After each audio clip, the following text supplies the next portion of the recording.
Michael, her only son, stared at the eviction notice like it might vanish. "You sold the house?" he asked, voice cracking. His wife Haley snapped, "That was our home." Lorraine smoothed her blouse.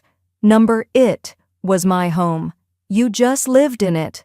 The same garage they left her to rot in now held their moving boxes. She gave them everything.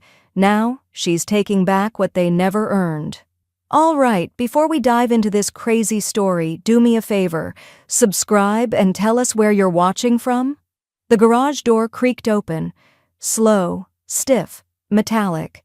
From her shadowed spot in the hallway, Lorraine Granger froze mid-step, the pain in her hip forgotten for a moment. Over the hum of the washer and the distant rattle of wind chimes, her son's voice cut through like a splintering board. "Let her sleep in the garage. She won't know the difference," Michael said, not even lowering his voice. A beat of silence. Then Haley's soft, ironic laugh. Lorraine didn't breathe. The words hovered, dense and hot like steam from an untended kettle. Her hand tightened around the hallway wall as if it could anchor her in the moment. She leaned slightly forward, though the ache in her hip screamed protest, just enough to peer around the corner. Michael was standing at the entry to the kitchen, barefoot, still wearing the same sweatpants he wore to work, dust on his sleeves. Haley leaned against the counter, sipping a green smoothie and scrolling on her phone. "She's barely awake half the time," Haley added, chewing on her nail. "It's not like she even notices where she is, and we could really use the guest room back." "She's already been here 2 weeks," Michael muttered, running a hand through his thinning hair. "And Owen's getting weird about it. Keeps asking to sleep in her room. It's messing up his routine." Lori's throat tightened. Her room was the unfinished corner of the garage, a cot with a thin foam mattress beside an old treadmill and stacks of yard tools. She'd agreed to it, temporarily, after the hip surgery, promising she'd be out soon. It was supposed to be a stopover, a place to recover while they figured things out. But there were no ramps, no handrails in her own home anymore, and her savings, well, those had gone into this house. She eased back silently, each movement deliberate. A dull ache pulsed down her leg, but she didn't let it show as she limped toward the garage door. The air shifted as she stepped inside, cooler, mustier, laced with the scent of oil and damp cardboard. The bare bulb overhead buzzed faintly. The cot squeaked as she sat down. She didn't cry at first. She just sat still, listening to the water heater rumble, watching a spider drag its body across a dusty beam. Her jaw clenched so tightly it ached more than her hip. She remembered the welcome 2 weeks ago, how Michael had lifted her suitcase, awkwardly but dutifully, and said, "Just until you're back on your feet, Ma."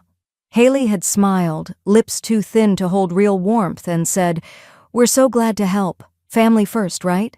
That first night she'd stayed in the guest room, a little cramped but clean, with Owen's finger paintings on the walls. Owen had brought her a peanut butter sandwich and said she smelled like his old dog, and that he liked it. That had made her laugh, really laugh. But then Haley started portioning her meals into labeled containers. For the microwave, so it's easier. Conversations at the dinner table narrowed until she became just an audience member.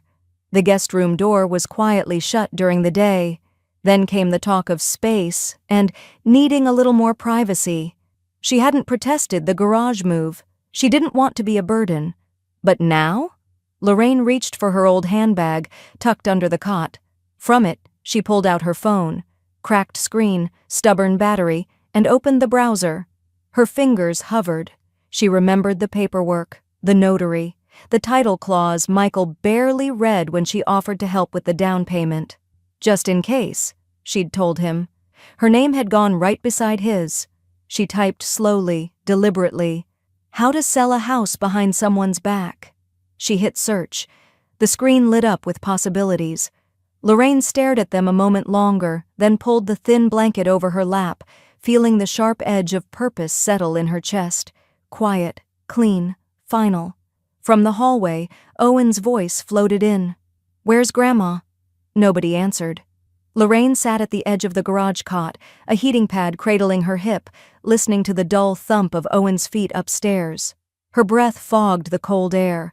From somewhere above came the mechanical whine of Haley's hairdryer, then the slap of a door closing, sharp, careless. 4 years ago, Michael's voice had cracked on the phone. "We just need a little help, Ma. Just until we get through escrow. You always said you'd be there if I needed you." She had said that. And when he and Haley showed her the listing, 3 bedrooms, 2.5 baths, good bones, walking distance to a park, she saw her future in it too. Not the garage, not cold dinners eaten alone, but a family home where she could read to Owen, plant tomatoes again, and die somewhere with a bit of dignity. So she sold a mutual fund, liquidated the CD her late husband had left, wrote a check for $147,000, cleared and deposited within 72 hours. The night they signed the deed, they all went out to dinner. Michael ordered steak. Haley toasted with champagne, fake nail tapping the glass. Lorraine remembered signing her name in blue ink beside Michael's, joint tenants with full right of survivorship. "Just in case something happens," she'd said, smiling. Nobody argued. Now Haley cropped her out of birthday photos before posting.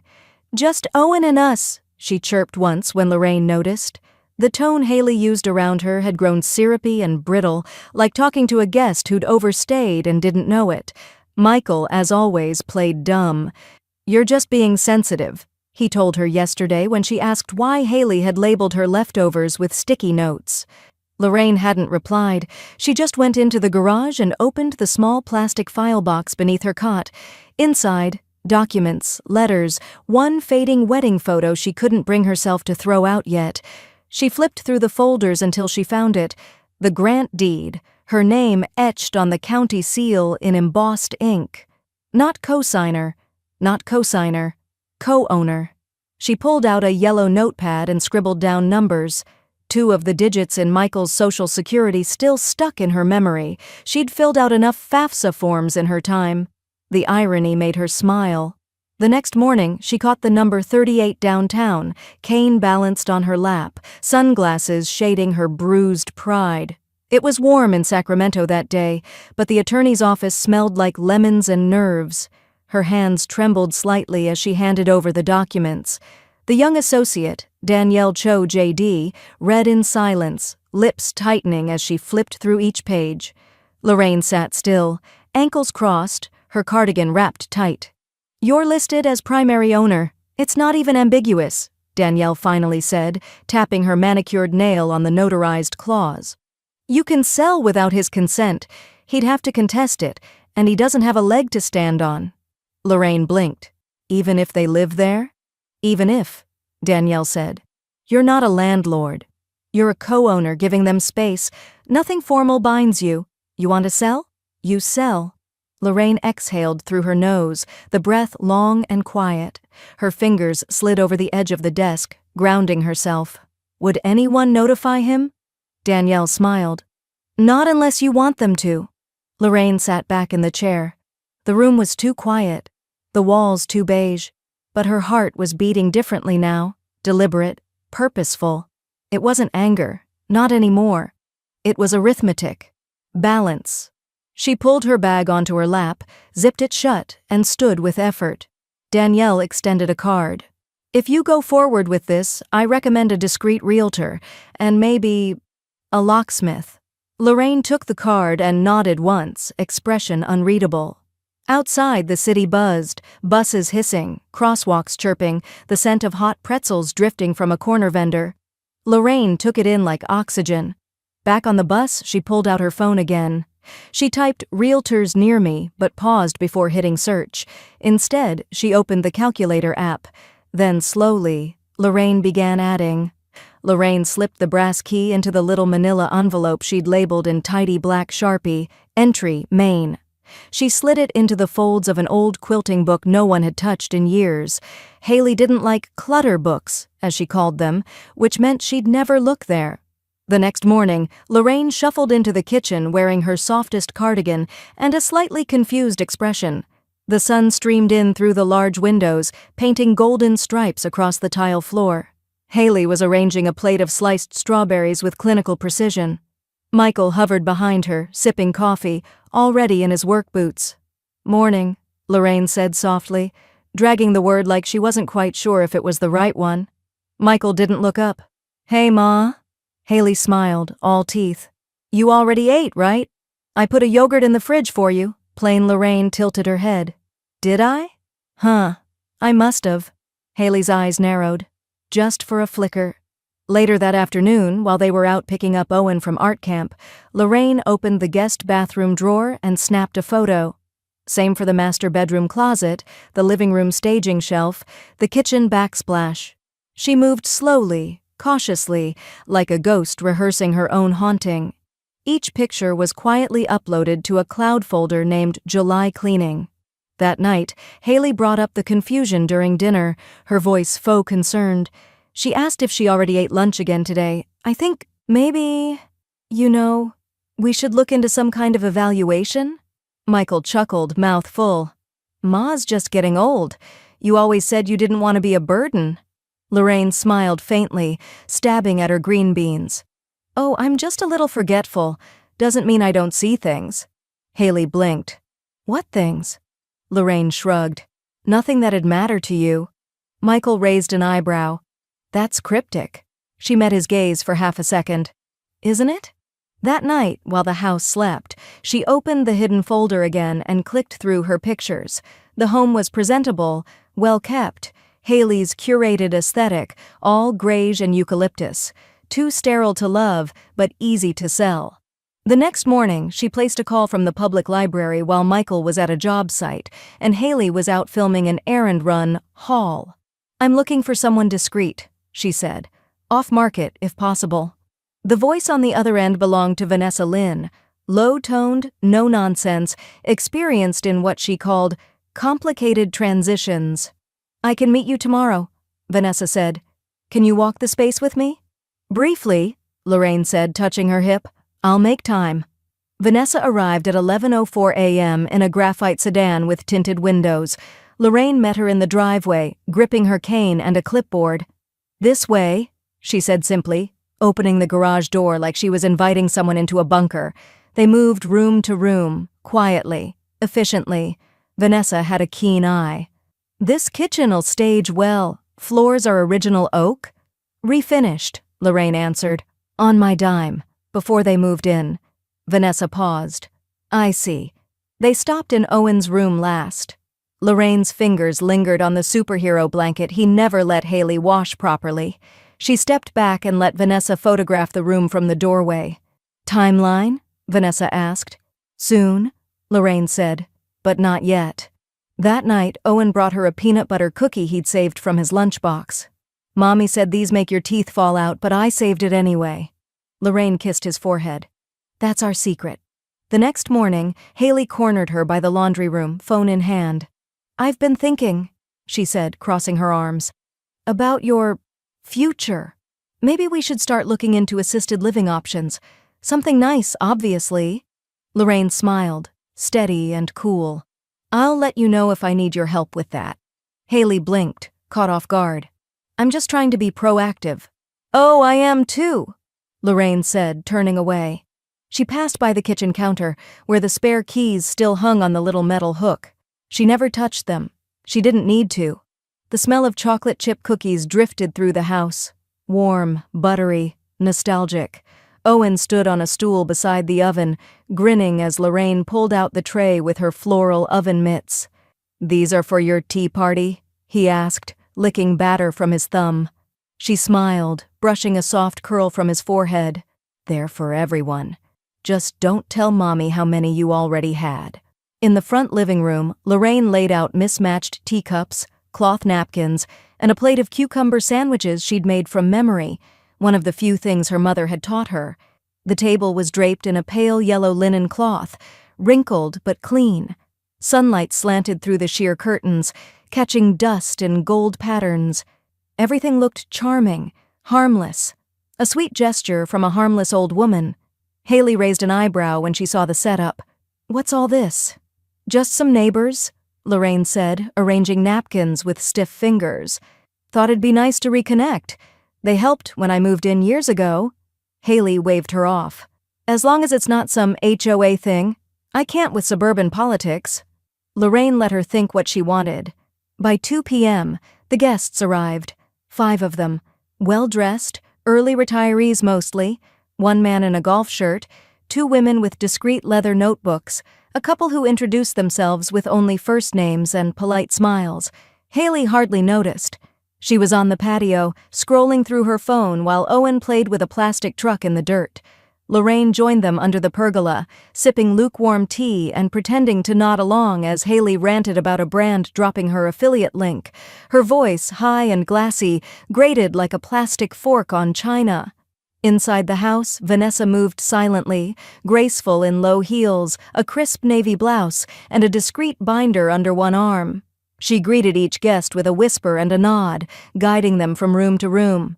Lorraine had prepared everything: the bedrooms fluffed, closets tidied, counters cleared, family photos replaced with generic landscapes she'd printed off Etsy.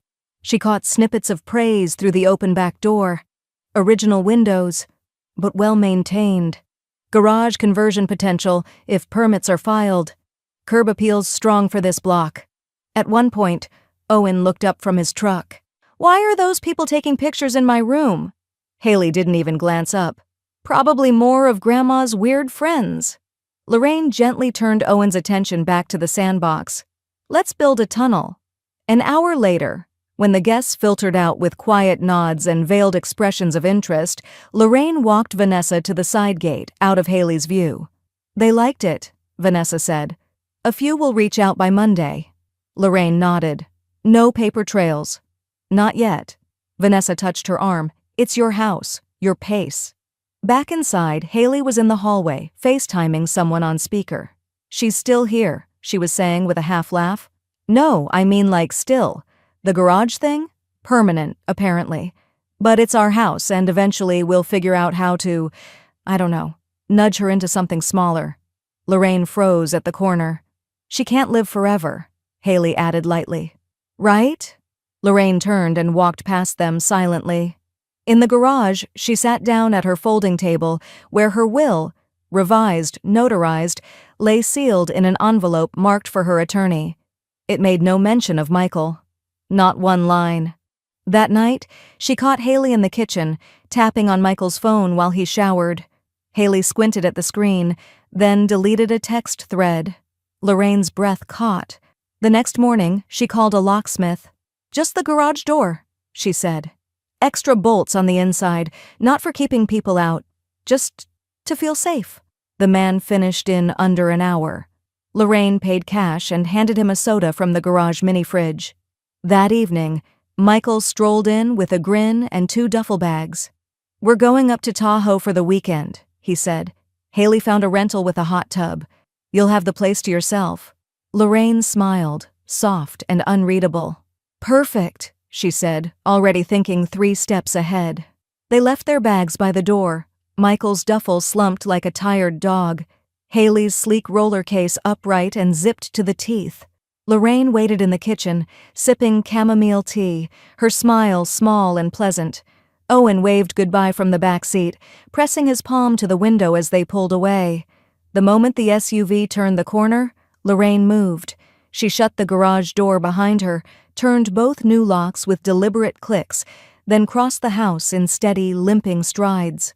At the front door, she reached for Michael's duffel, curiosity tugging harder than hesitation.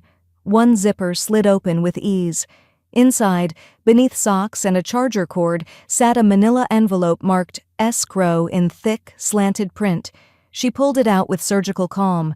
Haley's handwriting, a printout of a wire transfer draft. Projected sale value, $780,000, a breakdown of future potential remodel returns.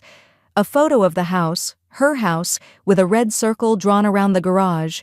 Convert into guest suite? Lorraine's hands stilled. They were planning to flip it. Flip her. She returned everything exactly as it was. Then she dialed Vanessa. "They're gone," Lorraine said. "You have 48 hours. Vanessa was there within the hour, clipboard in hand. The inspector came next, then the appraiser, all spaced like a precisely choreographed dance. Lorraine moved through the rooms with them, each step slower than the last, but precise. She wore gloves so her fingerprints wouldn't smudge the rented glass-top tables. The staging company brought in modern touches: blue-gray throw pillows, eucalyptus bundles in matte black vases, a coffee table book called Effortless Living. Effortless, Lorraine thought. That was rich. She packed Owen's drawings herself, folded them with clean hands, slid them into an archival box padded with tissue, then tucked the box into the back of the fireproof safe under her cot.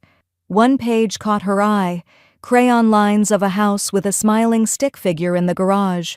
"Me and Grandma's room" was written in careful block letters. Her eyes burned, but she blinked it away. By Saturday night, every room was prepped. Lorraine took one final lap, polishing, adjusting, smoothing the sheet corners. Then she carried a glass of red wine up to the master bedroom and settled under the duvet. For the first time in 4 years, she slept in the bed she helped pay for, alone, peacefully. The next morning, her phone buzzed before 9 a.m. Vanessa's voice was calm, but urgent. 3 offers. One's cash. No contingencies. Full asking price. Lorraine set her coffee down slowly. The ceramic clink echoed louder than it should have. "I want that one," she said. Vanessa hesitated. "You sure you want to skip letting them counter? Could push 10 grand more?" "No," Lorraine said. "I want it done. Quiet and clean." Vanessa exhaled. "You got it. I'll send over the e-docs in an hour." Lorraine pulled her robe tighter around her shoulders and walked out to the front porch. The air smelled of summer grass and faint honeysuckle. A dog barked 2 houses down. Sprinklers ticked rhythmically from a neighbor's lawn. The neighborhood felt different, sharper, more temporary, like a stage set after the final performance. Back inside, she logged into her email and signed the digital forms, each click steady and without pause. Her name slid across the screen in cursive digital font, binding it all with a final flourish. Vanessa texted 5 minutes later. "Offer accepted. Escrow in 10 days. You did it." Lorraine didn't reply. She simply opened her notepad and made a new list. Schedule movers. Forward mail to Lake Condo. Change locks. Empty safe. She paused, then added, 5. Tell Michael, after escrow clears. As she folded the laptop shut, the garage light flickered once, probably just the old ballast. Still, Lorraine smiled as she reached for the switch. This time, she let the darkness settle around her. The kind that comes after something ends, not before. And in that quiet, with everything in motion behind their backs, she began to hum, low and tuneless, while outside the "For Sale" sign was planted into the earth with a heavy final thunk. The SUV rolled into the driveway just after sunset, tires crunching over the gravel Michael never got around to sweeping. Lorraine watched from the porch chair, a folder resting quietly in her lap. Haley stepped out first, her tank top clinging damp to her skin, sunglasses perched high in her frizzed hair. Michael followed, stretching his arms like a man returning from war instead of a long weekend in Tahoe. "Ugh," Haley groaned, dragging her roller case. "This heat is criminal." Lorraine stood as they approached, slowly, carefully, as though rising from stone. She extended the manila envelope toward Michael. "What's this?" he asked, taking it without thought. "Your 10 days' notice to vacate," she said. Haley stopped mid-step. "Excuse me?" Michael laughed, short and confused.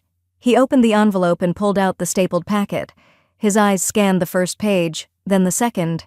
The third made his jaw tighten. "Is this a joke?" he asked. "No," Lorraine said.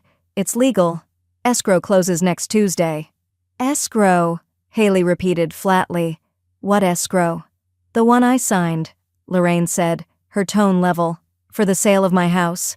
Michael scoffed. "You can't do that. I'm on the deed too." "No," Lorraine said, pointing with her cane to the third paragraph of the letter. "You're listed as joint tenant, not co-equal. There's a difference." Haley snatched the papers from Michael's hand, eyes flitting over the type. Her face darkened. This is disgusting," she snapped.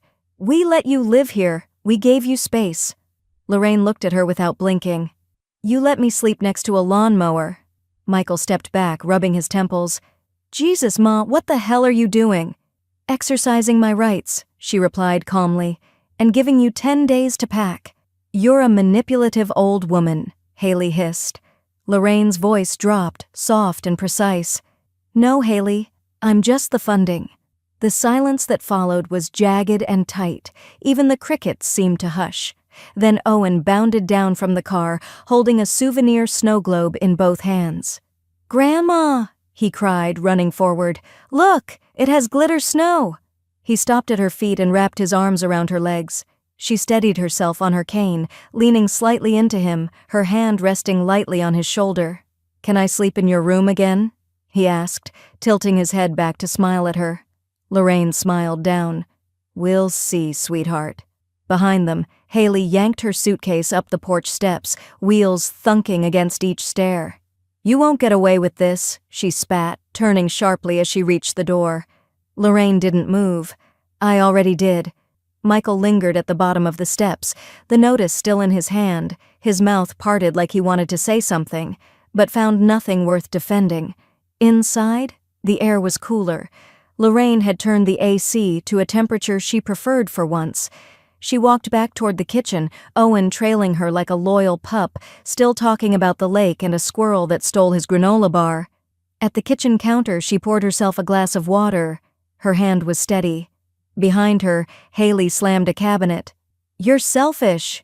"No," Lorraine said without turning. "I just finally stopped being convenient." She placed Owen's snow globe on the shelf above the sink, beside a photo of her and her late husband, smiling in front of a younger, emptier version of the house. Outside, the porch light clicked on with a soft electrical hum, illuminating the notice still clutched in Michael's hand. They hadn't brought her a souvenir, but she had something for them, a deadline, and it had already begun. Lorraine found out on a Tuesday morning, over oatmeal and black coffee. Her fingers still ached from packing, her back sore from standing too long the day before, sorting through dusty boxes in the garage. She had just settled into the breakfast nook when a ping from her phone broke the stillness. At Haley Glow Up had posted again. This time it was a filtered selfie of Haley in oversized sunglasses, captioned in delicate cursive, "Sometimes family is the heaviest furniture in your house. You move on." Below that, a carousel, a photo of a suitcase, a screenshot of a typed note about elder toxicity, and a blurry picture of a garage cot. Lorraine's garage cot. The comments flowed quickly. "This is so sad, OMG. You deserve peace, girl. Can't believe your MIL did that to you." Lorraine stared at the screen, unmoving. A spoonful of oatmeal sat in her hand, cooling. Within the hour, a second post followed, a TikTok this time. Haley, tearfully whispering into the camera, voice cracked with rehearsed grief. "I just think it's wild when the people who raised you turn out to be the most selfish, like, you gave us life, but not property rights?" "Okay, Queen." Lorraine didn't comment. She uploaded a PDF instead. 3 pages, photos of the original mortgage check from her account, the wiring confirmation, and the signed deed. Names, dates, notarized seals. She didn't share them publicly, she sent them privately, to Vanessa, to her lawyer, to 2 mutual acquaintances who had followed Haley's posts with emojis. Michael's old high school friend Jeremy texted him a day later, "Wait, your mom owns the house? Dude, what?"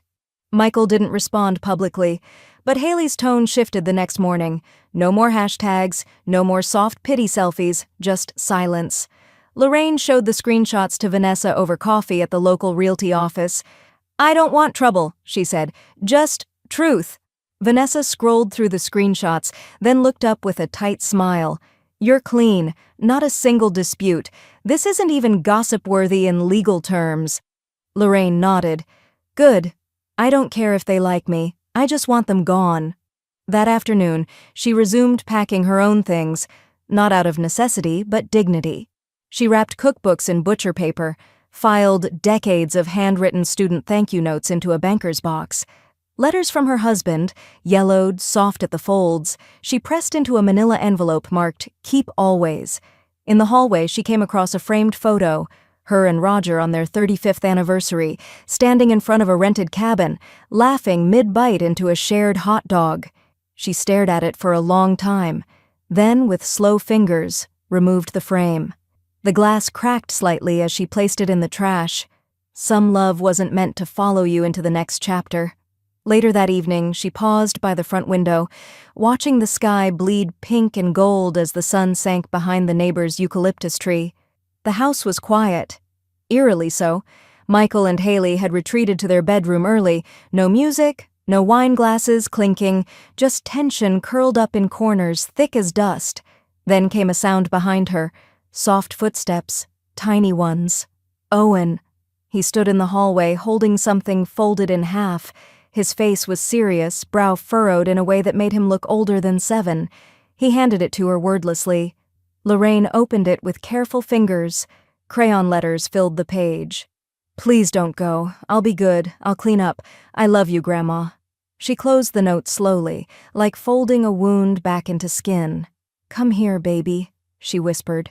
He climbed into her lap, his small arms wrapping around her neck like a vine. She held him close, rocking slightly, her lips brushing the top of his hair. "I'm not leaving you," she whispered.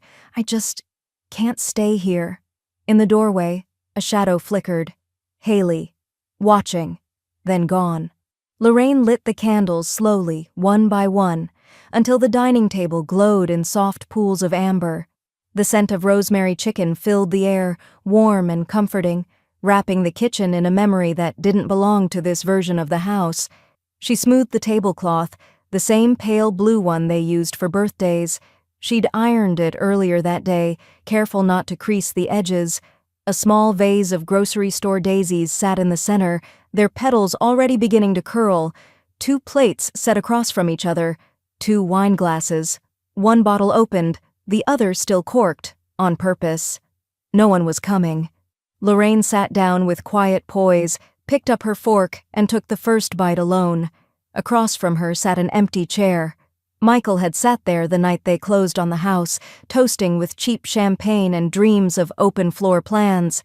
Haley had fussed over the salad, claiming a dairy allergy that came and went depending on what was trendy. Now there was only the gentle sound of silverware against porcelain. No voices, no Owen's giggles, just the dull tick of the kitchen clock and the occasional creak of aging floorboards, like the house itself was exhaling. She poured herself a glass of wine, sipped it, then left the second untouched. After dinner, she moved room to room, switching off lights, letting the dark reclaim each corner. In the living room, she paused at the bookshelf and ran her fingers along the spines. One by one, she removed the ones that mattered, dog-eared, annotated, some with her husband's notes in the margins. She left behind the glossy home design books Haley had bought to make the space more modern. In Owen's room, the nightlight cast a soft glow over the crumpled bed sheets and scattered toys. She placed his crayon note, "Please don't go," folded neatly on his pillow. Next to it, she tucked a tiny leather-bound notebook filled with old stories she used to read him, each page bookmarked with a sticky note in his favorite colors. She whispered nothing, not even a prayer. Some things deserved silence. By 10:03 p.m., she was ready. Her suitcases were stacked neatly in the garage, alongside the fireproof box with Owen's drawings and the envelope of legal documents. She pulled the car around slowly, parked it in the driveway, and went back inside for one final sweep. The air smelled like lemon-scented cleaner and fading memories. As she stepped out for the last time, she clicked the front door shut behind her. Not slamming, not dramatic. Just done. The engine hummed quietly as she reversed out of the driveway, but halfway down, a figure stepped into her path. Haley. Barefoot, wearing leggings and a hoodie, hair pulled into a tight bun. Her arms were crossed, but her face was not angry. It was panicked. "You're seriously leaving?" she asked, stepping closer to the driver's side window. "Like this?" Lorraine rolled the window halfway down. "I said everything I needed to say." "You didn't say anything," Haley snapped. "You're just running away and leaving a mess behind." "No," Lorraine said, voice cool. "I'm cleaning it up. For good." Haley planted her feet, blocking the driveway. "You can't just disappear." "I'm not disappearing," Lorraine said. "I'm removing myself." Haley lunged as if to grab the car handle. Lorraine didn't flinch. She picked up her phone and, without breaking eye contact, dialed. "Sacramento Police Department," she said calmly. "I have a trespasser refusing to let me leave my property. I'm the legal owner. Yes, I'll wait. Haley's face changed. First disbelief, then fury, then something almost like fear. She stepped back, just as red and blue lights flashed at the end of the street. Lorraine hung up, drove forward without a single word. No tears, no farewell speech, no second look. Her phone buzzed just as she reached the intersection where the neighborhood ended and the freeway began. Escrow closed, funds cleared. She kept driving. An hour later, she parked in front of a fully furnished condo nestled along the edge of Folsom Lake. The porch light was on. A welcome basket sat waiting, fruit, a local map, a tiny bottle of champagne. Lorraine stepped inside. Her name was already on the mailbox. Utilities in her name. Cable installed. Kitchen stocked with her favorite brand of coffee. No garage, only peace. Lorraine turned her phone over on the counter, screen down. It buzzed again, short, insistent. The 37th missed call in 2 days. Haley's name flashed in the notifications like a broken fire alarm. Michael alternated between guilt-laced voicemails and hollow silence. She made coffee. The lake outside her new condo was calm this morning, slate blue and undisturbed, unlike the house she'd sold out from under them. She stirred in cream slowly, not because she needed it, but because she could. In her inbox, a PDF attachment sat unopened. Escrow finalization, transfer of ownership confirmed. She didn't need to read it. The deed had already been done. Back at the old house, her house until last Tuesday, Haley had filed a complaint with the county clerk's office, claiming elder exploitation. Lorraine's attorney called her laughing. "She's 34, and you're dependent, not the other way around," he'd said. "It's not just rejected, it's embarrassing." Lorraine sent back a single reply. "Thank you. Please proceed with the utility transfers. Water, gas, electricity, internet. All rerouted to her name until the closing date. She paid every bill in full, just to leave it spotless, no loose ends. She donated their spare living room furniture to a local shelter. The recliner Michael never let her sit in. Haley's faux marble console table, bought on clearance but always called bespoke. The velvet bench Owen used to jump off like a pirate ship deck. She paid for the moving van with a prepaid card, left instructions taped to the garage wall. Everything unclaimed by Sunday will be donated. Lorraine didn't answer any texts, except one, Michael's. It came at 2:14 a.m. "Mom, seriously, where are we supposed to go?" She replied 2 hours later.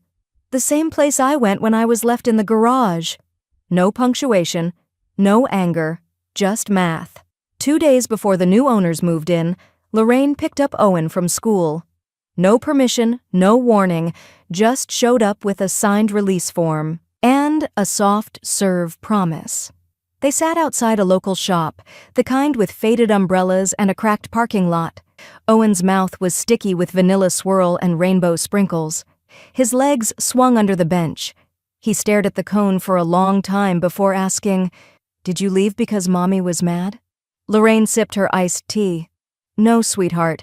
I left because I needed to be where people are kind." "Is it nice there?" he asked. She smiled. "It's peaceful."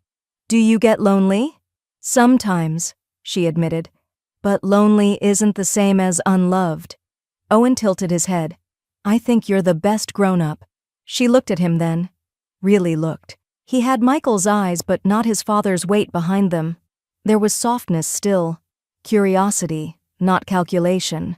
"You're my favorite grown-up," he added quietly. Like a confession. Lorraine blinked hard, reached for a napkin. "That means everything." He smiled, then went back to licking his cone, unaware of how heavy her heart suddenly felt. Back at her condo, she pinned his drawing to the refrigerator, a new one he gave her after the ice cream, a crayon boat sailing toward a sunrise. In shaky lettering, he'd written, "Me and Grandma going to nice places." The old house, her former house, would be empty by Sunday. Or it wouldn't. But either way, it was no longer her concern.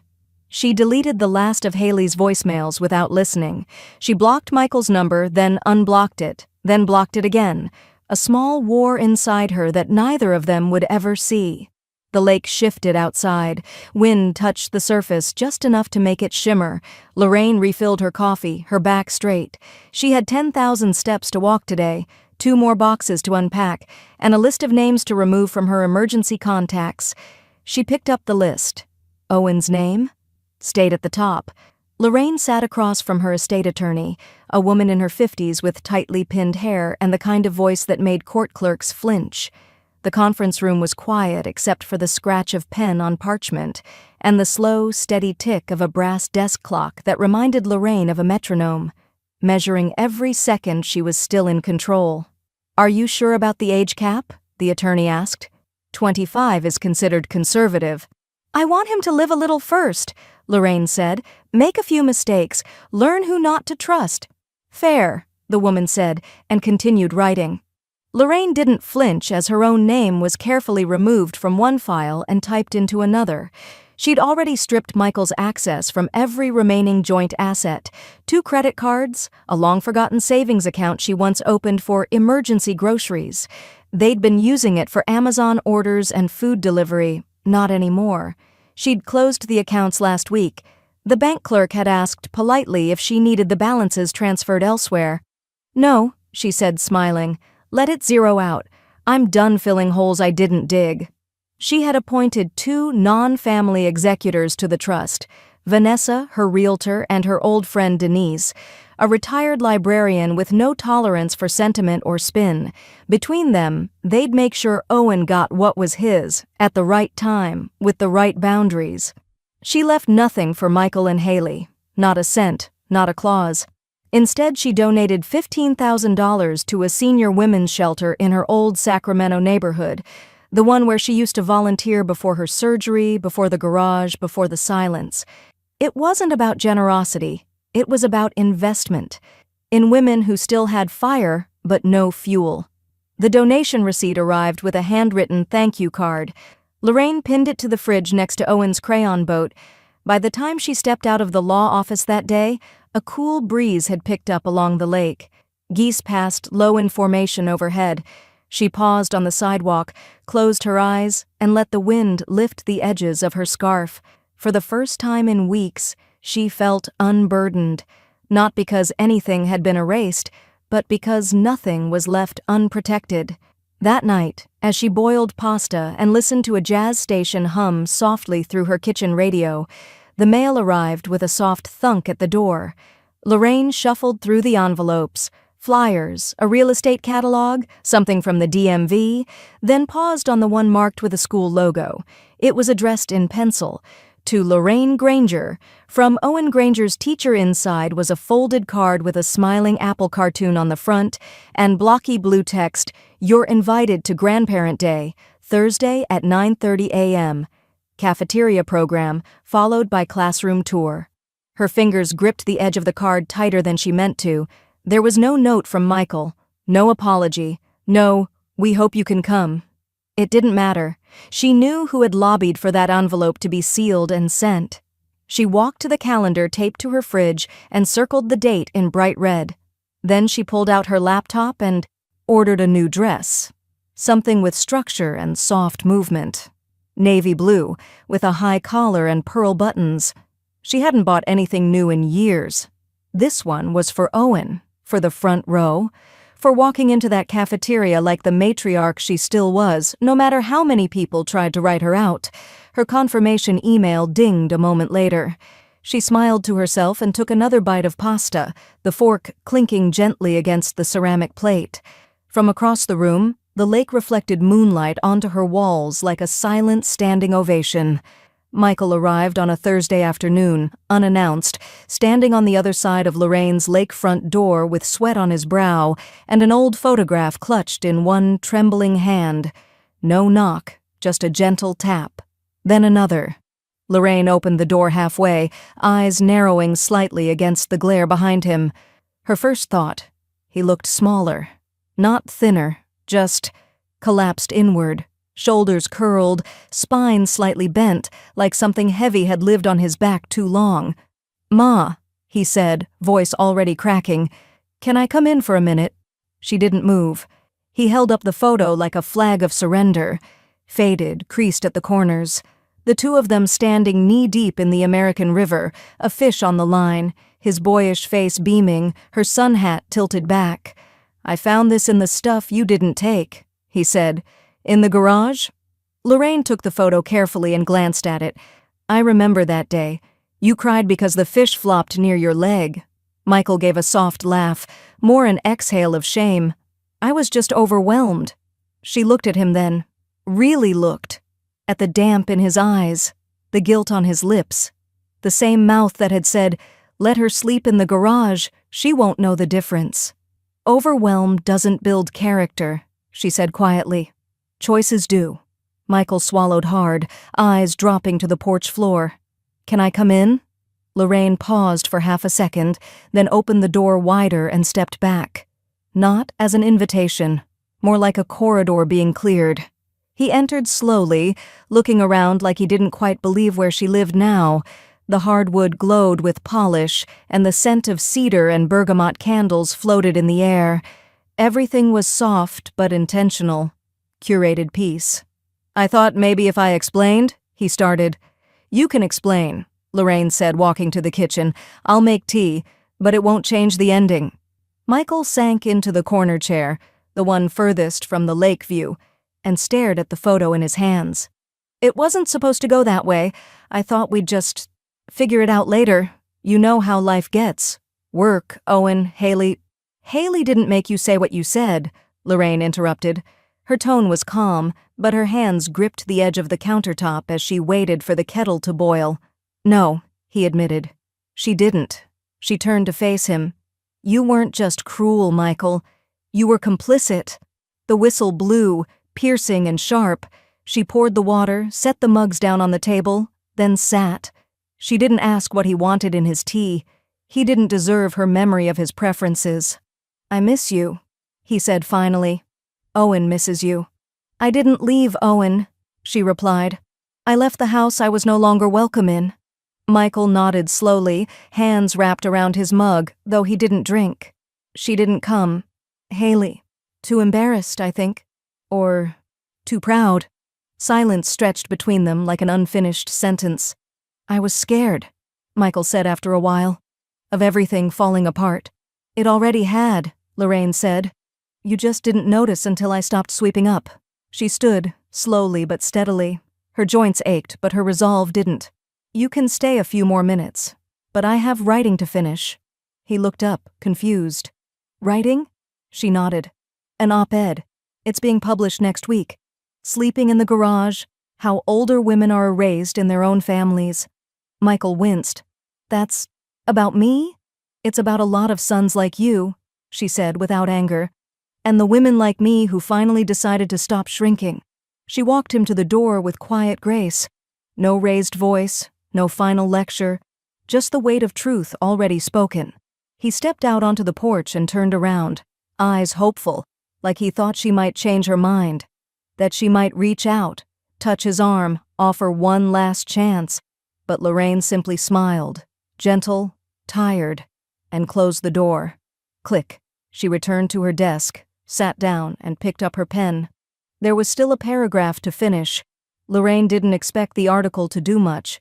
Maybe a few clicks, a couple of polite comments from women she used to teach with. She'd send it in on a whim after her lawyer forwarded her the editor's email with a simple note, "This is bigger than your son." She titled it plainly, "Sleeping in the Garage, How Older Women Are Erased in Their Own Families," and wrote every line with the quiet fire she had once saved for high school essays and parent-teacher conferences. No theatrics, no revenge fantasy, just the truth, scraped raw. When the op-ed went live, she didn't check it for 2 days. It wasn't until Denise called and said, "You need to look at your inbox," like, now, that she opened her laptop. Over 300 emails. The first few were from women in Ohio, Montana, and Illinois. Then came the wave from Oregon, Texas, Georgia. Messages with subject lines like, "You wrote my life," and "I thought I was the only one." Some were one-liners. "Thank you. You said it for all of us." Others were pages long, stories about basements, converted sheds, RVs in backyards, silence at the dinner table. Lorraine sat back in her chair, letting the screen light dance across her face. It wasn't pride she felt. It was recognition. Not being seen, but finally seeing how many others had been hiding the same bruise in different lighting. By the end of the week, a social worker in Santa Cruz invited her to join a community panel on elder dignity and economic displacement. Lorraine said yes before she could second-guess herself. She stood at the center of a college auditorium days later, a microphone in one hand and her notes in the other. The room was packed. Students, caregivers, grandmothers in headscarves, men with folded arms and furrowed brows. "My name is Lorraine Granger," she began, her voice catching on the first syllable, "and I didn't grow old quietly. I grew erased." A hush swept over the room, the kind of silence that leans in. She kept going. Her voice trembled through the middle but steadied by the end, low and sure like poured concrete. By the time she finished reading the final line, "Being inconvenient isn't a crime. It's just aging in plain view." The room stood to its feet. A standing ovation, no thunder, just a long, sustained applause that felt like 1,000 gentle hands pressing against her back saying, "Keep going." She returned home to another stack of emails, but one stood out. Subject, curriculum proposal. Can we share your story? It was from Owen's elementary school. She clicked it open, heart tightening. Owen's teacher had read the op-ed, on her own time, and decided to use it without naming names during a classroom exercise on family, fairness, and voice. She'd left out the legal battle, trimmed the edges, just enough for second graders to understand the heart. At the end of the lesson, Owen raised his hand and said, without hesitation, "That's my grandma." Lorraine covered her mouth and closed her eyes. The next day, a small package arrived from the school office. Inside, a class-made card, signed in rainbow markers, with crooked hearts and one stick figure wearing a scarf. At the bottom, Owen had written in big capital letters, "I'm glad you're still loud." That evening, as twilight stretched across the lake and bathed her walls in lavender and gold, Lorraine sat at her desk with a steaming cup of mint tea, letting the calm settle in. Her inbox pinged. Subject, documentary inquiry, your article from J. Rourke, freelance director, HBO docuseries contributor. Message preview, "Hi Lorraine, your story moved me deeply." She didn't open it yet. She just stared at it, smiling. The kind of smile you make when the world starts listening to a voice it once tried to mute. Lorraine sat at her kitchen table, the lake a mirror behind her, reflecting the soft blue of the early morning sky. She sipped hot coffee and stared at the open laptop in front of her. The subject line still made her pause. Documentary, consent terms and format. She read the proposal again, this time slowly. The filmmaker, J. Rourke, had offered a 10-minute short for a Dignity in Aging series, filmed in her home, her words, her pace. No recreations, no dramatized reenactments, just her voice, her truth. She picked up a pen, clicked it once, and circled 3 lines in the contract. Then she typed her reply, "I'll do it, but I choose what stays in. Send." 2 weeks later, the crew showed up in clean jeans and quiet shoes. No boom mics, no makeup artists. Just a camera, a slate, and 2 folding chairs set by the window. The interview was simple, intimate. Lorraine wore a soft gray sweater and a long pendant her husband had given her on their 30th anniversary. When they asked her about loss, she didn't cry. She told them about growing tomatoes and how silence can be louder than yelling. When it was done, J. Rourke shook her hand. "You didn't just reclaim space, you redesigned it." That afternoon, Lorraine visited her old school. The building hadn't changed much. Same faded mural of California history, same gravel crunched beneath her flats as she walked toward the office. But when she stepped through the hallway, something happened. "Mrs. Granger?" A teacher in her 20s looked up from the copy machine, eyes wide. "You used to teach English here, right?" Lorraine smiled. "I did." The woman beamed. "My brother still talks about your poetry unit. He's in law school now." That night, Lorraine made something permanent. She called the district office and established a small annual scholarship in her late husband Roger's name for students with creative writing portfolios and no financial support. A full $5,000 grant, no strings, just story. She didn't post about it. She just wrote the check and mailed it. The next day, she pulled a dusty address book from the back of a drawer. 2 names, 2 numbers, no promises. She dialed the first. "Is this Denise Blackwell?" Pause. "Lorraine Granger," she said. "Yes, it's been a while. Want to come over next Friday? Bring a deck of cards." Denise brought root beer and a lemon tart. Alice, the other friend, showed up with mismatched poker chips and a loud laugh that hadn't aged a day. They played 5-card draw and used pennies instead of cash. By the second hand, Lorraine was losing badly and smiling more than she had in months. "I'm finally not scared of peace," she told them, swirling root beer in her glass. Denise raised hers. "Then let's toast to the kind of women who stop apologizing for surviving." They clinked their glasses together, the soft fizz of carbonation filling the silence. Later that week, as twilight settled like lavender fog over the lake, Lorraine lit a single candle and sat by the window. The condo was clean, quiet, and full, not of people, but of intention.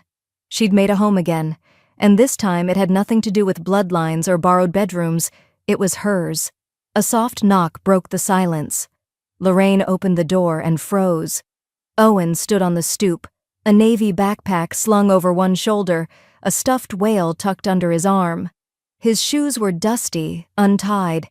His eyes, red-rimmed but clear, met hers. "Hi, Grandma." Lorraine's heart climbed into her throat. "Does my room still have blankets?" he asked. She stepped aside, saying nothing, but her hand reached for his before he could fall into the dark.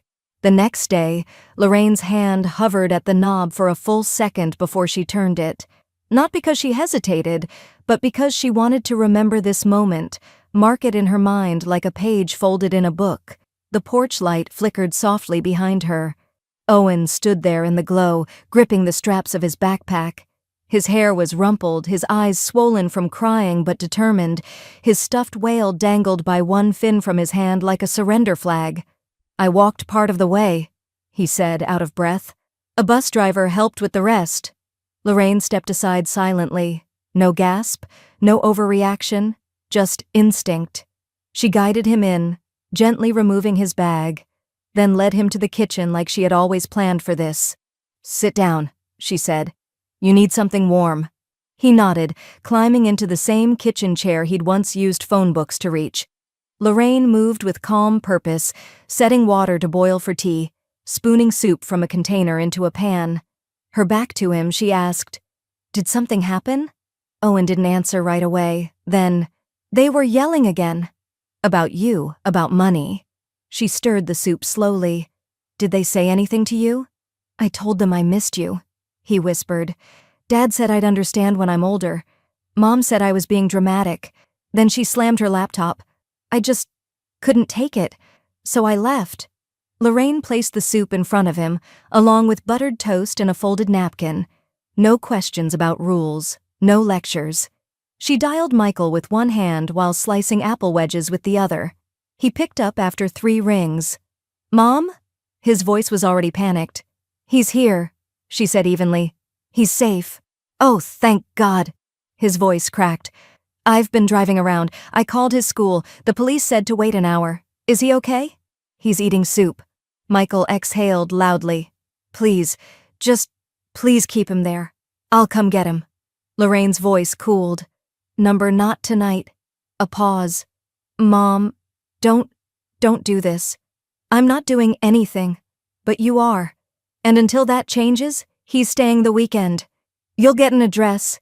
You will not show up unannounced, and you will not use him to patch the cracks you refuse to fix." Michael's breath hitched again. I'm sorry. I know you were cruel," she said, "and complicit. But right now we're talking about him, not you."